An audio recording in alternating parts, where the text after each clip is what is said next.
Baik, Assalamualaikum warahmatullahi wabarakatuh.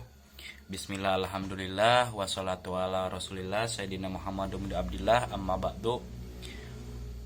Robbi shrah li sadri wa yassir li amri wahlul 'uqdatam min lisani yafqahu qawli, ya fattahu ya alim, ya fattahu ya alim. Yang pertama-tama marilah kita panjatkan puja serta puji kehadirat Allah yang Maha Ghafur. Atas berkat rahmatnya kita senantiasa diberikan kesehatan rohani dan jasmani sehingga kita bisa mengerjakan atau mempresentasikan terkait tugas mata kuliah etika profesi teknologi informasi dan komunikasi. Dan kebetulan yang terhormat pada Bapak pengampu mata kuliah ini, Bapak Hidayat Muhammad Nur Eskom Mkom. Nah, yang selanjutnya sebelum ke presentasi kami akan memperkenalkan kami dari kelompok 1 yang terdiri dari 5 anggota. Yang pertama saya sendiri, Denny Rahman, dan yang selanjutnya ada Teddy Adrian, yang ketiga ada Anissa, dan yang keempat ada Fajar, dan yang kelima ada Nur Ajijah. Langsung saja kita akan presentasi terkait tugas menganalisa studi kasus tentang kejahatan cyber, yang mana kami dari kelompok 1 mengambil studi kasus analisis akses tidak sah ke sistem komputer dan dampak upaya pencegahan dan tinjauan Undang-Undang ITE di Indonesia. Untuk pembahasan yang pertama mungkin akan disampaikan oleh pemateri pertama, yaitu Teddy Adrian. Waktu dan tempat kami persilahkan. Baik, terima kasih pada moderator yang telah berikan waktunya pada saya untuk menjelaskan latar belakang. Kemajuan teknologi informasi dan komunikasi atau yang kita sebut TIK telah membawa berbagai kemudahan dalam kehidupan sehari-hari. Namun di balik kemajuan tersebut muncul tantangan baru berupa ancaman terhadap keamanan sistem komputer. Salah satu ancaman yang paling krusial adalah akses tidak sah, yaitu tindakan yang dilakukan oleh pihak tertentu untuk masuk ke dalam sistem tanpa izin dan sah. Dampaknya bisa sangat luas, mulai dari kebocoran informasi, gangguan terhadap pelayanan digital, hingga kerugian ekonomi yang signifikan. Nah, akses tidak sah didefinisikan sebagai tindakan memperoleh akses ke sistem komputer dan jaringan atau data tanpa izin dari pemilik yang sah, baik untuk merusak, mencuri data, atau kepentingan lainnya.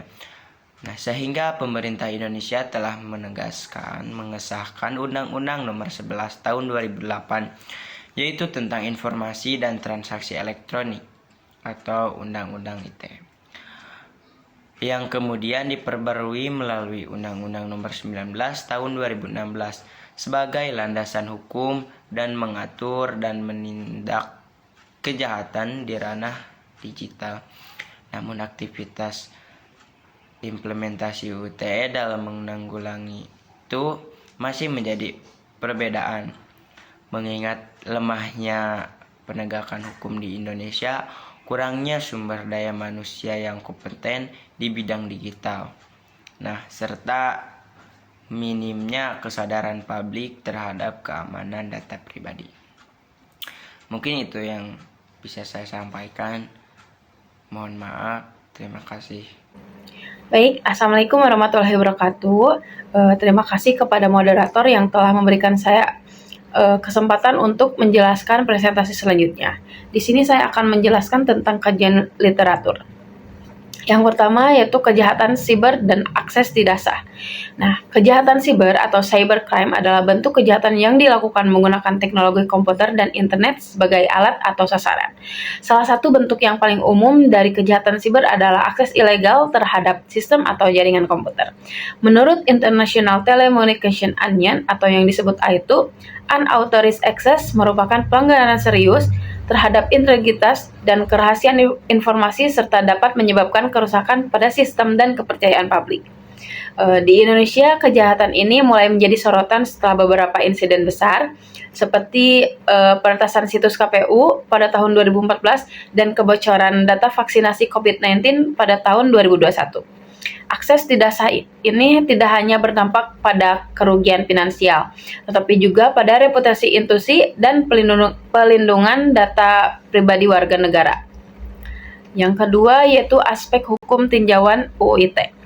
UU ITE pasal 30 ayat 1 sampai 3 menyebutkan bahwa setiap orang dilarang untuk mengakses sistem elektronik milik orang lain tanpa izin. Jika tindakan ini disertai dengan pelanggaran terhadap sistem keamanan atau menyebabkan kerusakan, maka pelaku dapat dikenakan sanksi pidana. Namun demikian, banyak pakar hukum yang mengkritik UU ITE karena masih memiliki celah interpretasi dan belum sepenuhnya mampu mengimbangi kecepatan perkembangan teknologi. Nah, Lembaga Studi dan Advokasi Masyarakat atau yang disebut LSAM mencatat bahwa meskipun ada dasar hukum, penegakan terhadap pelanggaran akses ilegal masih lemah. Hal ini diperparah dengan rendahnya kapasitas aparat penegak hukum dalam melakukan digital forensik dan kurangnya regulasi turunan yang teknis dan aplikatif. Nah, yang ketiga yaitu strategi pencegahan dan etika siber. Pencegahan terhadap akses ilegal tidak hanya dilakukan melalui penegakan hukum, tetapi juga melalui pendekatan teknis dan edukatif. Organisasi seperti Interpol dan BSSN, Badan Siber dan Sandi Negara, menekankan pentingnya kesadaran keamanan digital seperti penggunaan firewall, enkripsi, serta autentikasi berlapis sebagai cara teknis untuk mencegah serangan cyber. Selain itu, penguatan etika cyber menjadi penting agar pengguna tidak hanya melek digital, tetapi juga memiliki tanggung jawab dalam menjaga keamanan dan etika penggunaan sistem informasi. Mungkin itu yang bisa saya sampaikan. Untuk selanjutnya saya kembalikan kepada moderator. Terima kasih. Oke, baik. Terima kasih kepada moderator yang telah memberikan saya kesempatan untuk memaparkan mengenai metodologi penelitian. Penelitian ini menggunakan pendekatan kualitatif deskriptif dengan metode studi pustaka atau library research.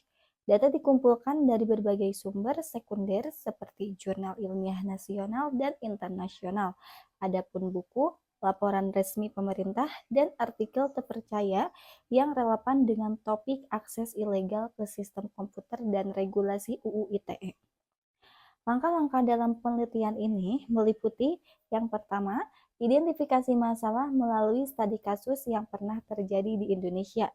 Yang kedua, pengumpulan literatur yang relevan dengan konsep unauthorized access, cybercrime, dan regulasi digital. Yang ketiga, analisis konten secara tematik terhadap data yang diperoleh. Yang keempat, penarikan kesimpulan berdasarkan sintesis literatur dan kerangka teori yang digunakan. Pendekatan ini dianggap tepat karena mampu memberikan pemahaman konstekstual dan mendalam terhadap fenomena yang diteliti, termasuk kebijakan dan implementasi yang berkaitan. Oke, itu saja mungkin yang sedikit yang dapat saya sedikit paparkan. Saya kembalikan lagi kepada moderator. Terima kasih kepada moderator yang telah memberikan saya waktu untuk memberikan pembahasan tentang dampak unauthorized access, yaitu akses tidak sah ke sistem komputer dapat berdampak luas pada individu, organisasi, dan pemerintahan. Kasus peretasan yang dilakukan oleh entitas asing maupun dalam negeri menunjukkan bahwa sistem keamanan digital Indonesia itu masih rapuh sekali ya. Serangan juga sering terjadi pada sektor pendidikan, pemerintahan, dan perbankan. Untuk yang kedua ada efektivitas UU ITE. UU ITE merupakan payung hukum utama dalam menanggulangi kejahatan siber, tetapi implementasinya belum optimal. Meski demikian, keberadaan Undang-Undang ITE tetap penting sebagai dasar hukum awal. Diperlukan revisi lanjutan agar pasal-pasalnya tidak multitafsir dan sesuai dengan kebutuhan zaman digital. Untuk yang ketiga, ada strategi pencegahan, yaitu pencegahan kejahatan akses ilegal harus dilakukan secara multi level. Antara lain A. Teknis penggunaan sistem keamanan mutakhir seperti biometric login. enkripsi end-to-end, dan intrusion detection system. Yang B, sosial. Edukasi publik tentang pentingnya melindungi kredensial digital. Dan yang C, regulasi. Pembentukan standar keamanan digital nasional dan SOP penanganan insiden cyber. Sekian dari saya, kepada moderator saya kembalikan. Nah, kesimpulannya, berdasarkan analisis yang kami telah paparkan, dapat ditarik beberapa kesimpulan penting. Yang pertama, akses tidak sah ke sistem komputer atau unauthorized access telah menjadi salah satu ancaman cyber yang paling krusial dan semakin meningkat di Indonesia. Seiring dengan pesatnya kemajuan teknologi dan digitalisasi di berbagai faktor kehidupan atau masyarakat, dampak dari ancaman ini sangat luas. Tidak hanya menyebabkan kerugian ekonomi yang signifikan, tetapi juga mengikis kepercayaan publik terhadap sistem digital yang ada. Kasus-kasus peretasan yang menimpa sektor vital seperti pemerintahan, perbankan, pendidikan menjadi salah satu bukti nyata bahwa sistem keamanan digital di negara kita masih rapuh. Yang selanjutnya, yang kedua, meskipun Indonesia telah memiliki landasan hukum melalui Undang-Undang ITE untuk menanggulangi kejahatan cyber, implementasinya di lapangan masih belum optimal. Berbagai tantangan seperti lemahnya penegakan hukum, pasal yang berpotensi multitafsir, kekurangan sumber daya manusia yang ahli di bidang digital forensik, serta minimnya kesadaran publik untuk menjadi kendala utama. Walaupun Undang-Undang ITE tetap menjadi dasar hukum yang penting, diperlukan adanya pembaruan agar dapat menjawab tantangan zaman yang terus berkembang. Oleh karena itu, sebagai penutup, kami menekankan bahwa penanggulangan akses tidak sah ini tidak dapat bertumbuh pada satu aspek saja. Diperlukan sebuah pendekatan kolaboratif dan multilevel yang strategis. Pendekatan ini mencakup 3 pilar utama, yaitu yang pertama, penguatan teknis.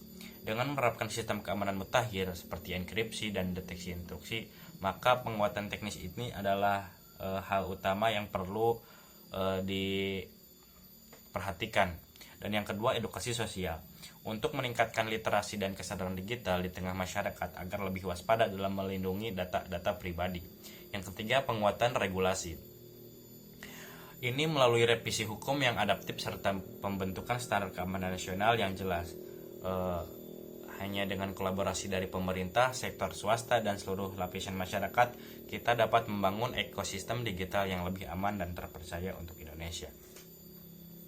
Nah, mungkin demikian pemaparan dari kelompok kami untuk menganalisis akses tidak sah, dampak serta upaya penanggulangannya di Indonesia.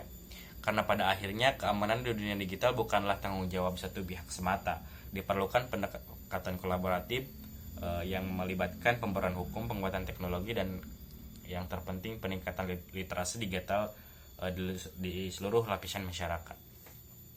Mari bersama-sama membangun ekosistem digital yang lebih aman dan terpercaya untuk masa depan Indonesia. Terima kasih atas perhatiannya, mohon maaf serta rekan-rekan sekalian, mohon maaf atas segala kekurangannya. Sekian saja, wallahul muwaffiq ila aqwamit thoriq. Wassalamualaikum warahmatullahi wabarakatuh.